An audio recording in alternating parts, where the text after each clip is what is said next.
Tani unë po e nis pak me këtë debatin e profileve të reme, në fakt që është një shqetësim jo vetëm në Kosovë, po kudo, por a mjafton vetëm hetimi i kush fshihet pas një profili, apo edhe kush i orkestron, i udhëheq, i paguan, sepse ka shumë të tjera që edhe paguhen për të krijuar. Në fakt, unë shpresoj që kjo është hera e parë që sistemi drejtësisë, në këtë rast prokuroria speciale, ka filluar një gjë që është pothuajse domosdoshmëria më e madhe në demokracinë e re të Kosovës, e cila është e atakuar nga të gjitha drejtimet, por posaçërisht shtrati i përdorimit të identiteteve të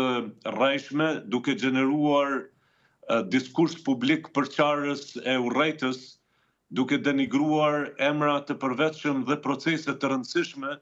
ka sjellur Kosovën në një pamundësi të dialogut mirëfillt politik dhe funksionimit normal të demokracisë në këtë vend. Unë e kuptoj që ka njerëz të cilët mund të mos e shohin me kaq seriozitet këtë gjë, por unë mund t'ju them që Kosova ka arritur stadin më të rënd të përçarjes dhe të sulmeve, duke mos lejuar që të ketë një rrjedhshmëri dhe përgjegjësi e llogaridhënie për brenda funksionimit të pozitave publike, nga kryeministri e deri tek nëpunësit e administratës. Rrjedhimisht ajo që po shtroni si pyetje, unë mendoj që është qendësore, do jetë qendësore për funksionimin e shoqërisë kosovare, targetimi me fakte normalisht dhe bazuar mbi argumentet për atë se çfarë bën ky rrjet i organizuar, kriminal, përmbrapa duke përdorur rrjetet sociale dhe mediat e reja. Ju jeni thirrur për të pyetur nga prokuroria deri tani? Po, kam qenë në prokurorinë speciale